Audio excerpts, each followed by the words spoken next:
कहा है कि prevention of money laundering act में जो ईडी का पावर है अरेस्ट करने का वो बरकरार रहेगा, तो मैं तो नहीं कर सकता। देखिए, माननीय सर्वोच्च न्यायालय के फैसले पर कोई टिप्पणी नहीं किया जा सकती, लेकिन आज जिस तरह से सरकार के द्वारा ईडी का दुरुपयोग हो रहा है एजेंसियों का, ये तो जग जाहिर है। लेकिन फिर भी अगर माननीय सर्वोच्च न्यायालय को लगता है कि मनी लॉन्ड्रिंग केस में ईडी को जो पावर है गिरफ्तारी का वो सही है, तो फिर न्यायालय के फैसले पर कोई अशोक गहलोत कहते हैं कि जो फैसला आया है ये निराशाजनक और चिंताजनक है। देश में कुछ दिनों से तानाशाही बढ़ी है और इस फैसले के बाद केंद्र सरकार ईडी का और बेवजह इस्तेमाल कर रही है। देखिए, ये ठीक है जिस तरह से केंद्र की सरकार ने आज ईडी को, सीबीआई को, इनकम टैक्स को अपना तोता बना करके सभी विपक्षी पार्टियों के यहाँ भेज दे रही है और चाहती है बदले की भावना से कार्रवाई करना, तो सरकार में बैठे हुए लोगों को ये भी जान लेना चाहिए कि सब दिन होत ना एक समान, परमानेंट सब दिन के लिए सत्ता में नहीं रहेगी बीजेपी। जब सत्ता से बाहर होगी तो फिर क्या होगा।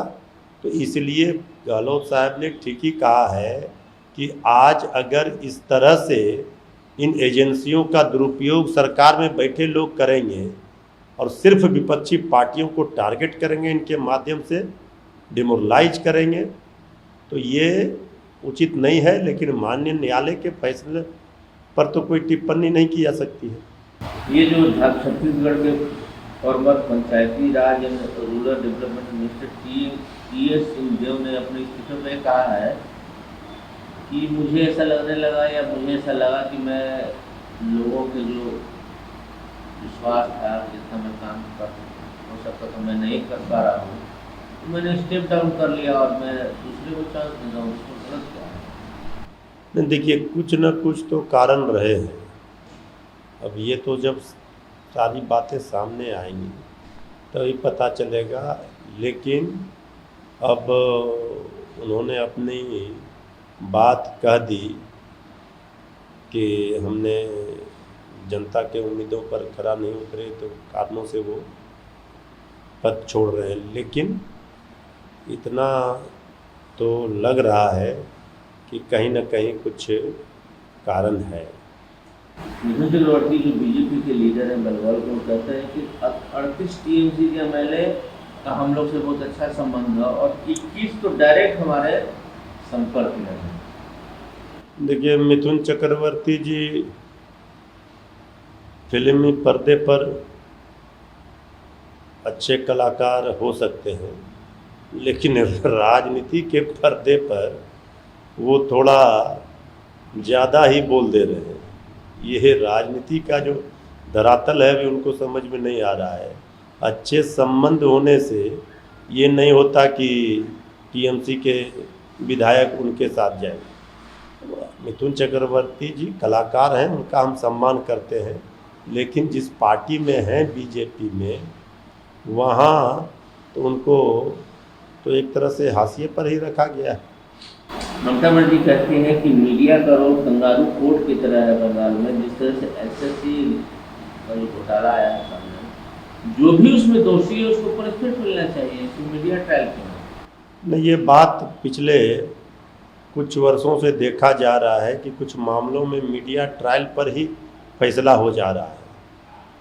तो ममता दीदी ने ये बात तो बिल्कुल जायज़ बात कही है कि हर मामले में कोई दोषी है, कोई गलत किया है, उसको सज़ा मिले, कानून में ये प्रावधान है।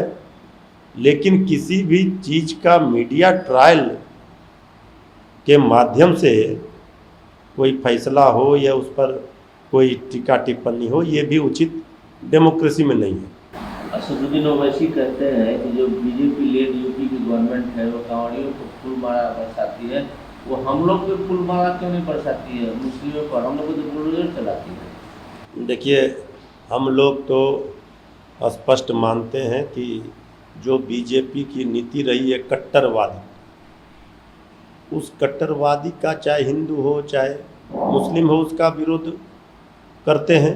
अब ओवैसी जी कांवड़ियों पर फूल माला बरसा रहे हैं, योगी जी उनको आपत्ति है, वो कह रहे हैं मेरे ऊपर भी फूल।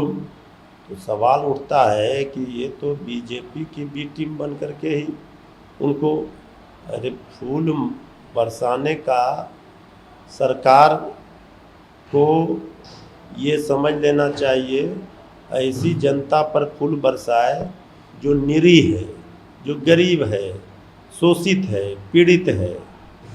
अब इसमें भी कांवड़ी यात्रा में भी राजनीति नहीं होनी चाहिए, लेकिन क्रिया के विपरीत प्रतिक्रिया योगी जी बीजेपी आरएसएस जो कर रही है उसके ओवैसी साहब भी वही करते हैं।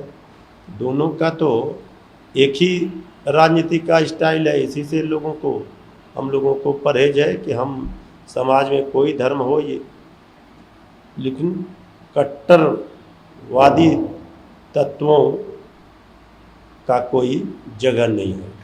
कर्नाटक में जिस तरह से यूथ विंग के बीजेपी के यूथ विंग के वर्कर की हत्या हुई है, वहाँ सीएम ने 5 बैठक बुलाई और उन्होंने समीक्षा की।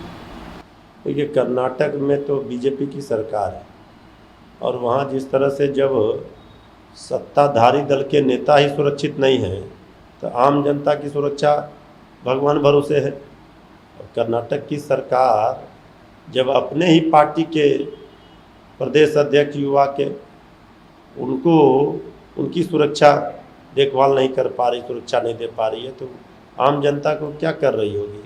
इससे सरकार से क्या उम्मीद की जा सकती है? बीजेपी के राज्यों में यही स्थिति है लॉ एंड ऑर्डर की। जिस तरह से कुछ दिन लगातार स्पाइस जेट प्लेनों में खराबी आई, डीजीसीए ने 8 वीक तक इसके उड़ानों में 50% की कटौती कर दी गई है कि 50% की उड़ान आप ले पाएंगे। देखिए 50% जिस तरह से पिछले कुछ दिनों से देखा गया है कि स्पाइस जेट में बहुत सारे शिकायतें मिली। पटना में भी एक घटना घटी थी जो आग लगी थी। तो अब जो फैसला लिया गया है उस फैसले से उनका ये तो दिख ही रहा है कि 50% ही लोग उसका कर पाएंगे। तो हम समझते हैं कि लोगों को असुविधा ना हो इसका ख्याल तो रखना ही चाहिए विमानन कंपनी को। यूनियन कैबिनेट ने अप्रूव किया है 1.6 लाख करोड़ बीएसएनएल की रिवाइवल के लिए। देखिए ठीक है कि केंद्रीय कैबिनेट में बीएसएनएल के रिवाइवल के लिए फैसला लिया है, लेकिन बीएसएनएल का तो नाम ही पूरे देश में है, भाई साहब नहीं लगेंगे। और बीएसएनएल का क्या गति कर दिया, कोई भी सरकारी संपत्ति चाहे बीएसएनएल हो, चाहे रेलवे हो, चाहे डाकघर हो, सब जगह का तो हाल, एलआईसी हो, सबका तो हाल क्या हो गया है इस सरकार में, सब देख ही रहे हैं। तो अब इनके फिर से ये करने के लिए कैबिनेट ने फैसला लिया है, तो सरजमी पर इसका क्या लाभ मिलेगा ग्राहकों को, ये देखना होगा।